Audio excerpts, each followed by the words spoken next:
அப்போ எப்பவுமே நீங்க அப்பா பொண்ணுதான் இல்ல? குட்.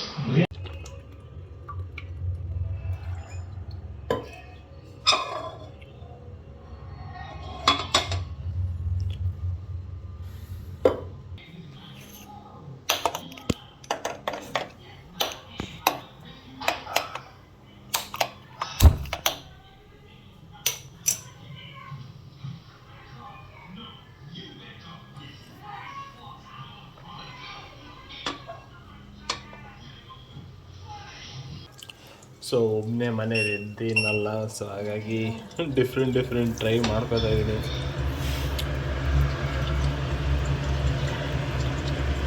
ಸೊ ಇವತ್ತಿನ ಅಡುಗೆ ಏನು ಅಂತ ಹೇಳಿ,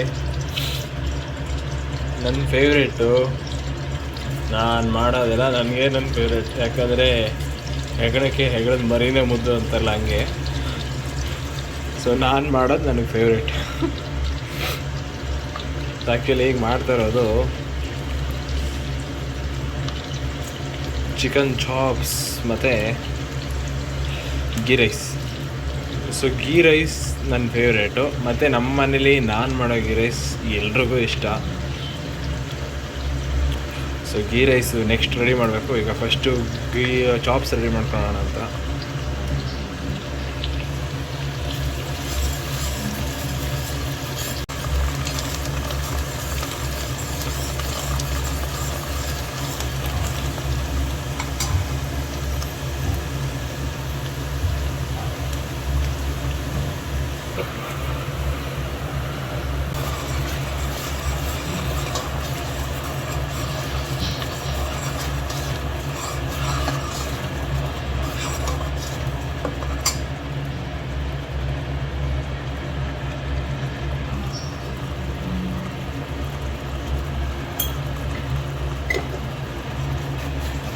ಸೊ ಈ ಮಸಾಲೆಗೆ ಆಲ್ಮೋಸ್ಟ್ ಎಲ್ಲ ಆಲ್ರೆಡಿ ಹಾಕಿದ್ದೀನಿ.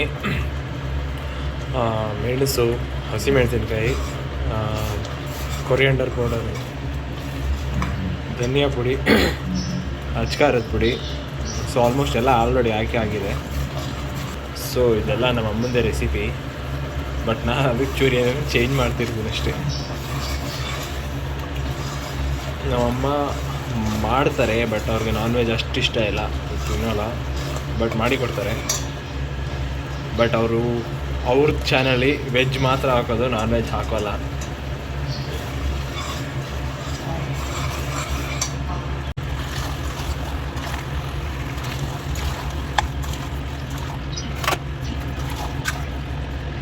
ಪಾರ್ಟ್ ಆಫ್ ಗ್ರೇವಿ ಆಗಿದೆ ಅಂದರೆ ಇದು. ಸೊ ಈಗ ನೆಕ್ಸ್ಟ್ ಪಾರ್ಟು ತೆಂಗಿನಕಾಯಿ ಮತ್ತು ಸ್ವಲ್ಪ ಕ್ಯಾಶ್ಯೂಸ್ ಹಾಕ್ತಾಯಿದ್ದೀನಿ. ಟೇಸ್ಟ್ ಸೂಪರಾಗಿರುತ್ತೆ ಕ್ಯಾಶ್ಯೂಸ್ಗೆ.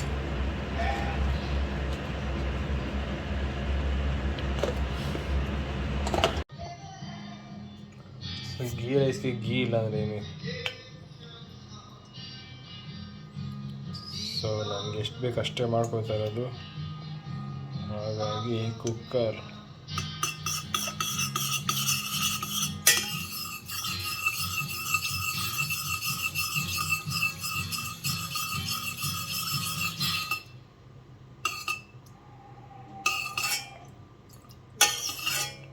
ಸೊ ತುಪ್ಪ ಜಾಸ್ತಿ ಇದ್ದಂಗೆ ಕಾಣ್ತಾ ಇದೆ, ಬಟ್ ತುಪ್ಪ ಜಾಸ್ತಿ ಇದ್ದರೆ ಟೇಸ್ಟ್ ಜಾಸ್ತಿ.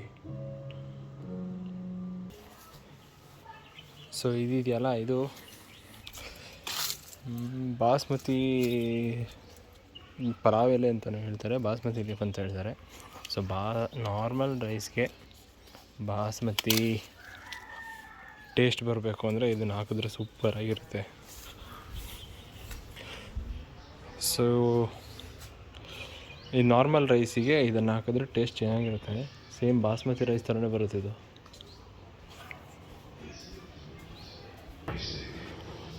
ಸೊ ಈ ಎಲೆ ನಮ್ಮ ಮನೇಲೇ ಬೆಳೆದಿರೋದು.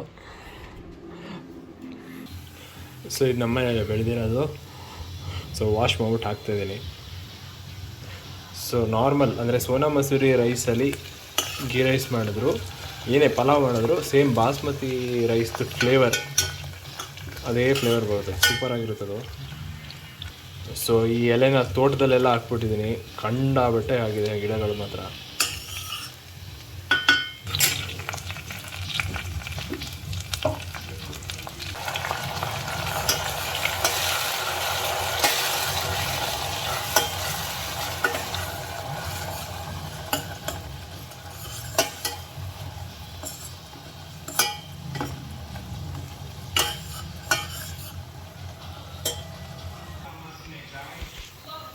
ಸೊ ನೀರು ಕುದೀತಾ ಇದೆ, ಅಕ್ಕಿ ಹಾಕೋ ಟೈಮು.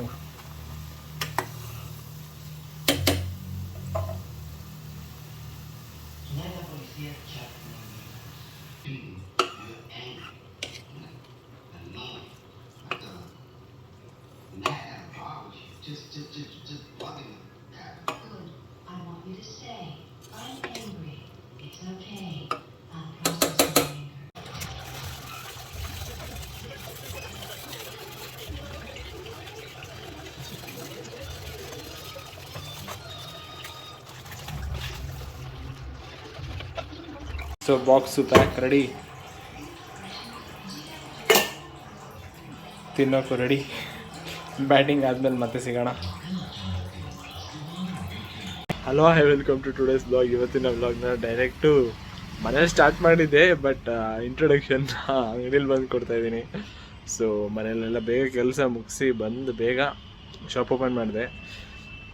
ಸೊ ಒಬ್ಬನೇ ಇರೋದ್ರಿಂದ ಬೇಗ ಕೆಲಸ ಮುಗಿಯುತ್ತೆ, ಬಟ್ ಕೆಲಸ ಜಾಸ್ತಿ ಆಗುತ್ತೆ. ಯಾಕಂದರೆ ತಾತ ಅಟ್ಲೀಸ್ಟ್ ಏನಾದರೂ ಒಂದು ನೋಡ್ಕೋತಾರೆ.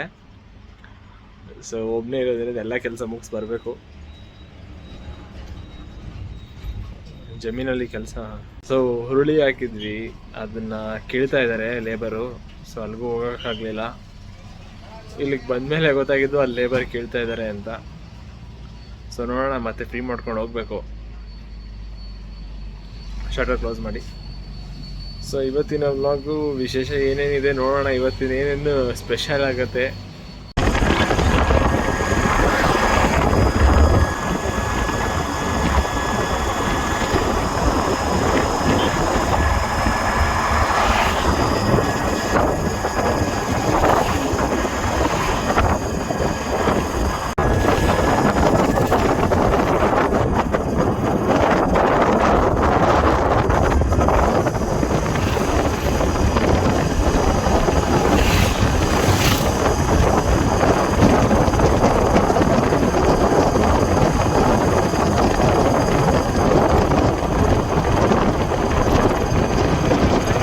ಸೊ ಆ್ಯಕ್ಚುಲಿ ಒಳ್ಳೆ ರೆಸ್ಕ್ಯೂ ಆಪ್ರೇಷನು. ಸೊ ಪಾಪ ಅವರು ಒಡವೆ ಇಟ್ಟಿದ್ರಂತೆ ಬ್ಯಾಗಲ್ಲಿ, ಮತ್ತು ATM ಕಾರ್ಡು, ಮತ್ತು ಅವ್ರದ್ದು ಸ್ಕೂಲ್ ಹುಡುಗಿದ್ದು ಅವ್ರ ಮಗಳದು ಸ್ಕೂಲ್ದು ಬುಕ್ಕುಗಳು ಎಲ್ಲ ಇತ್ತು. ಸೊ ಅವ್ರ ಮಗಳದು ಸ್ಕೂಲ್ ಬ್ಯಾಗಲ್ಲಿ ಇವರು ಒಡವೆ ಎಲ್ಲ ಇಟ್ಕೊಂಡು ಬಂದಿದ್ದರು. ಅವ್ರನ್ನ ಕರ್ಕೊಂಡು ಹೋಗೋಕೆ ಯಾರೋ ಬರಬೇಕಿತ್ತು, ಅವರು ಲೇಟಾಗಿ ಬಂದಿದ್ದಾರೆ, ಬಸ್ ಹಿಡಿದಿದ್ದಾರೆ, ಮಿಸ್ ಆಗಿದೆ ಅಂತ ಗೊತ್ತಾಗಿದೆ ಬ್ಯಾಗು. ಸೊ TCನೆಲ್ಲ ಹುಡ್ಕಿದ್ರು, TC ಇಲ್ಲ. TC ಇದ್ದಿದ್ರೆ ಅಟ್ಲೀಸ್ಟ್ ಅವರು ನೆಕ್ಸ್ಟ್ ಸ್ಟಾಪು TCಗೆ ಫೋನ್ ಮಾಡಿ ಇನ್ಫಾರ್ಮೇಷನ್ ಕೊಟ್ಟು ಆ ಕಂಡಕ್ಟರ್ಗೆ ಬ್ಯಾಗ್ ಇಸ್ಕೊತಿದ್ರು. ಸೊ TCನೂ ಇಲ್ಲ. So TC ಹೊರಟೋಗಿದ್ದಾರೆ. ಮತ್ತು ಇವರು ನಿಮ್ಮ ಕಾಲು ಮುಗಿತೀನಿ ಬನ್ನಿ ಅಂತ ಅಂದರು. ಸೊ ನಾನೆಲ್ಲೋ ಇಲ್ಲಿ ನೆಕ್ಸ್ಟ್ ಇಲ್ಲೊಂದು ಸ್ಟಾಪ್ ಇದೆ. ಸೊ ಆ ಸ್ಟಾಪಲ್ಲೇನೋ ಸಿಗ್ಬೋದು ಬಸ್ಸು. ಸೊ ಅಟ್ಲೀಸ್ಟ್ ಅವ್ನು ಹೆಲ್ಪ್ ಮಾಡೋಣ ಅಂತ ಹೋದೆ. ಅದು ನೋಡಿದ್ರೆ 15 ಕಿಲೋಮೀಟ್ರ್ ದೂರ ಹೊರಟೋಗಿತ್ತು ಆಲ್ರೆಡಿ ಬಸ್ಸು. ಸರಿ ಸ್ಪೀಡ್ ಹೊಡ್ಕೊಂಡು ಹೋಗಿದ್ದಾರೆ. ಅದು ಆ್ಯಕ್ಚುಲಿ ಚಿಕ್ಕಮಗಳೂರು ಗಾಡಿ. ಸರಿ ಫಾಸ್ಟಾಗಿ ಹೊಡ್ಕೊಂಡು ಹೊರಟೋಗಿದ್ದಾರೆ. ಆಲ್ಮೋಸ್ಟ್ ಹಾಸನ ಡಿಸ್ಟಿಕ್ಕಿಗೆ ಹೋಗಿ ಕ್ಯಾಚ್ ಮಾಡಿಕೊಂಡು ಬ್ಯಾಗ್ನ ತೊಗೊಂಡು ಬಂದಿದ್ದು ರೆಸ್ಕ್ಯೂ ಮಾಡಿಕೊಂಡು. ಸೊ ಪಾಪ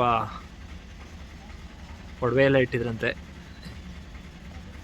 ಅವ್ರ ಮಗಳು ಪಾಪ ಅಳ್ತಾ ಇತ್ತು. ಸೊ ಈಗ ತಾನೇ ಜಸ್ಟ್ ಹೋದರು. ಸೊ ಆದರೆ CCTVದು ಅಂದರೆ ರೆಕಾರ್ಡ್ ಆಗಿದೆ ಅವರು ಏನು ಮಾಡಿದ್ದು ಅಂತ. ಸೊ ಹಾಕ್ತೀನಿ, ಅದು ಹಾಕೋದು ಬೇಡ ಅನಿಸುತ್ತೆ, ನೋಡೋಣ. ಸೊ ಒಳ್ಳೆ ರೆಸ್ಕ್ಯೂ ಆಪ್ರೇಷನ್. ಪಾಪ ಸಿಕ್ತು ಅವ್ರಿಗೆ ಬ್ಯಾಗು ಪುಣ್ಯಕ್ಕೆ. ಸೊ TC ಇದ್ದಿದ್ರೆ ಅವರು ಫೋನ್ ಮಾಡಿ ಹೇಳ್ತಿದ್ರು ನೆಕ್ಸ್ಟ್ ಸ್ಟಾಪ್ TCಗೆ. ಸೊ TC ಇಲ್ಲ. TC ಇದ್ದದ್ದೇ ಪ್ರಾಬ್ಲಮ್ ಆಗಿತ್ತು ಪಾಪ ಅವ್ರಿಗೆ.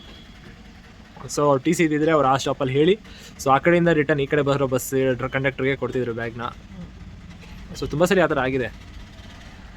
ಸೊ ಇದೊಂದು ಒಳ್ಳೆ ಎಕ್ಸ್ಪೀರಿಯೆನ್ಸು. GoPro ಏನಾದರೂ ಇದ್ದಿದ್ದರೆ ಒಳ್ಳೆ ಆ್ಯಕ್ಷನ್ ವೀಡಿಯೋ ರೆಡಿ ಆಗ್ತಿತ್ತು. ಸೊ GoPro ಹೋಗ್ಬೇಕಾದ್ರೆ ಆನ್ ಮಾಡಲಿಲ್ಲ, ಜಸ್ಟ್ ವೀಡಿಯೋ ಮಾಡ್ಕೊಂಡು ಮೇನ್ ಮೋಟಿವ್ ಇದ್ದಿದೆ ಆ ಬಸ್ ಅಟ್ಲೀಸ್ಟ್ ಪಾಪ ಅವ್ರಿಗೆ ಬ್ಯಾಗ್ ಸಿಗಲಿ ಅಂತ. ಯಾಕಂದರೆ ಈಗ ಒಂದು ವೇಳೆ ಕಂಡಕ್ಟರ್ಗೆ ಲಾಸ್ಟ್ ಸ್ಟಾಪಲ್ಲಿ ಅದು ಚಿಕ್ಕಮಗಳೂರು ಗಾಡಿ, ಅವ್ರು ಡಿಪೋಗೆ ಹೋಗುವಾಗ ಬ್ಯಾಗ್ ಸಿಕ್ಕಿದ್ರೆ ಓಕೆ. ಮಧ್ಯದಲ್ಲಿ ಯಾರಾದರೂ ಬ್ಯಾಗ್ ತೆಗೆದ್ರೆ ಪಾಪ ಅವ್ರದ್ದೆಲ್ಲ ಹೊರಟೋಗುತ್ತೆ ಐಟಮ್ಸ್ ಎಲ್ಲ. ಯಾಕಂದರೆ ಇವ್ರಿಗೆ ಟಿಕೆಟ್ರಲ್ಲಿ ಬಸ್ ನಂಬರ್ ಗೊತ್ತಿರುತ್ತೆ, ನಾಳೆ ಅವ್ರನ್ನ ವಿಚಾರಿಸ್ಬೋದು ಕಂಡಕ್ಟರ್ನ ಬೇಕಿದ್ರೆ. ಪಾಪ ಆ ಮಧ್ಯದಲ್ಲಿ ಯಾರಾದರೂ ಬ್ಯಾಗ್ ಇಟ್ಕೊಂಡು ಕೆಳಗಿಳಿದ್ರೆ ತುಂಬ ಕಷ್ಟ ಆಗುತ್ತೆ.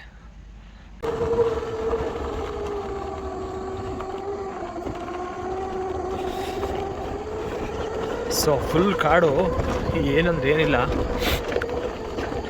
ಸೊ ಏನಕ್ಕೆ ವೀಡಿಯೋ ಮಾಡಿದೆ ಅಂದರೆ ಸೊ ಆ್ಯಕ್ಚುಲಿ ವೀಡಿಯೋ ಎಂಡ್ ಮಾಡೋಕ್ಕೆ ಏನಾದರೂ ಒಂದು ವೀಡಿಯೋ ಬೇಕಿತ್ತು. ಸೊ ಒಳ್ಳೆ ವೀಡಿಯೋ ಸಿಕ್ತು. ಸೊ ಈಗ ಜಸ್ಟ್ ಒಂದು ನರಿ ಪಾಸ್ ಆಯಿತು ಜಸ್ಟು. ಸೊ ಡೈಲಿ ಹೋಗ್ಬೇಕಾದ್ರೆ ಒಂದು 4-5 ನರಿ ಸಿಗುತ್ತೆ ಎದುರುಗಡೆ. ಒಂದು ಅಪರೂಪಕ್ಕೆ ಮೊಲಗಳು ಸಿಗುತ್ತೆ ಅಷ್ಟೇ ನೈಟಲ್ಲಿ. ಸೊ ಈ ಗಾಡಿ ತಂದಾಗ ನಿಂತ್ಕೊಬಿಡುತ್ತೆ, ಯಾಕಂದರೆ ಇದು ಫುಲ್ ವೈಟ್ ಇರೋದ್ರಿಂದ ಅದಕ್ಕೆ ಕಣ್ಣು ಕಾಣೋದಿಲ್ಲ ಅಲ್ಲ.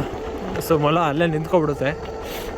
ಸೊ ಬುಲೆಟ್ ತಂದಾಗ ಅಷ್ಟು ನಿಲ್ಲಲ್ಲ, ಹೊರಟೋಗುತ್ತೆ ಜಂಪ್ ಮಾಡ್ಕೊಂಡು. ಸೊ ಒಳ್ಳೆ ನರಿಗಳು ಸಿಗುತ್ತೆ ಮಾತ್ರ. ಬೆಳಗ್ಗೆ ಹೊತ್ತು ಹೋಗ್ಬೇಕಾದ್ರೂ ಸಿಗುತ್ತೆ, ಸಂಜೆ ಈ ಥರ ರಾತ್ರಿ ಹೊತ್ತು ಹೋಗ್ಬೇಕಾದ್ರೂ ಸಿಗುತ್ತೆ. ಬಟ್ ಒಂದು ಡೇಂಜರ್ ಏನು ಅಂದರೆ ಜಂಪ್ ಆಗಿಬಿಡುತ್ತೆ ಮೈ ಮೇಲೆ ಸ್ಲೋ ಆಗೋದ್ರೆ.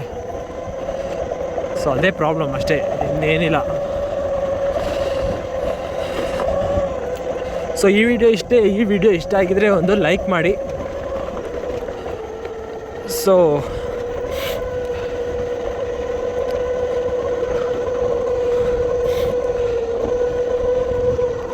ಕರೆಕ್ಟಾಗಿ ಚೇಸ್ ಮಾಡ್ಕೊಂಡು ಹೋಗಿದ್ದಕ್ಕೂ ಇನ್ನೂ 10 ಕಿಲೋಮೀಟ್ರ್ ಉಳಿದಿದೆ. ಸೊ ಒಂದು ವೇಳೆ ಏನಾದರೂ ಚೇಸಿಂಗ್ ಏನಾದರೂ ಇನ್ನೂ ಎಕ್ಸ್ಟೆಂಡ್ ಆಗಿದ್ದಿದ್ರೆ ವಾಪಸ್ಸು ತಳ್ಕೊಬರ್ಬೇಕಾಗಿತ್ತು ಗಾಡಿನ. ಸೊ ಅಂದರೆ ಬಸ್ ಸ್ಟ್ಯಾಂಡ್ ಶಾಪಿಗೆ ಬಂದುಬಿಡ್ತಿದ್ದೆ, ಶಾಪಿಂದ ಮನೆಗೆ ತಳ್ಕೊಂಬರ್ಬೇಕಾಗ್ತಿತ್ತು ಗಾಡಿನ.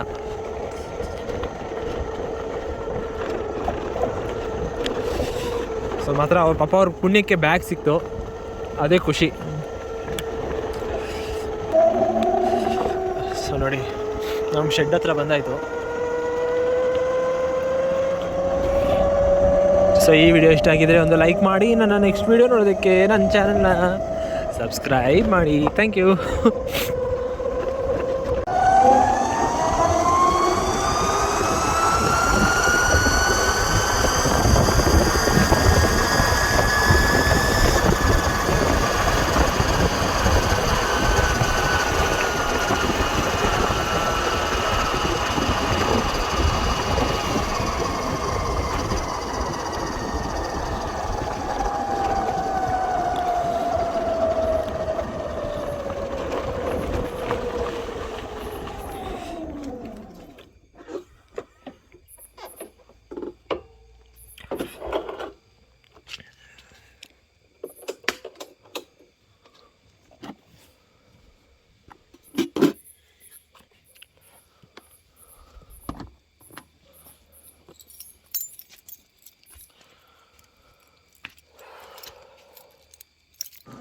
ಸೊ ಮನೆ ಲೈಟ್ ಎಲ್ಲ ಆಫ್ ಆಗಿದೆ, ಯಾಕೆ ಏನಾಗಿದೆ?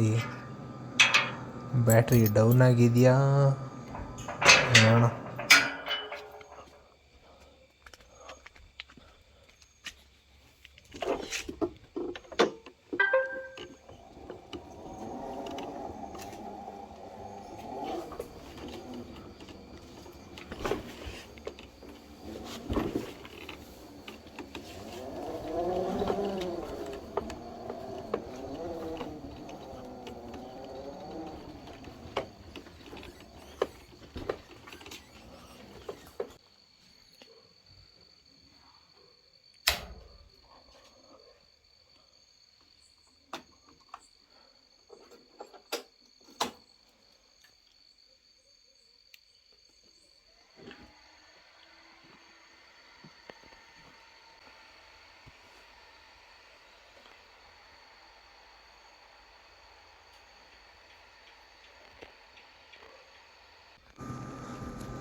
ಸೊ ಬೀಗ ತೆಗಿಯೋಣ.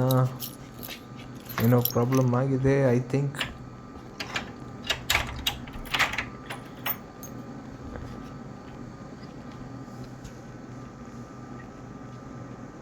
ಓ ನೋ, ಬ್ಯಾಟ್ರಿ ಲೋ ಆಗಿದೆ.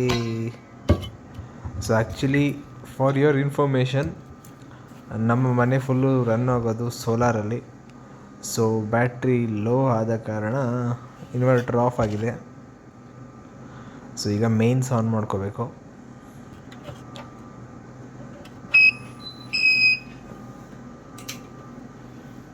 ಸೊ ಬಂತು ಕರೆಂಟ್.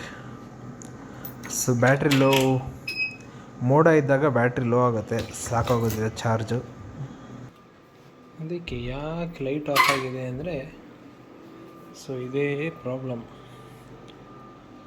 ಸೊ ನಾಳೆ ಸಿಗೋಣ. Good night.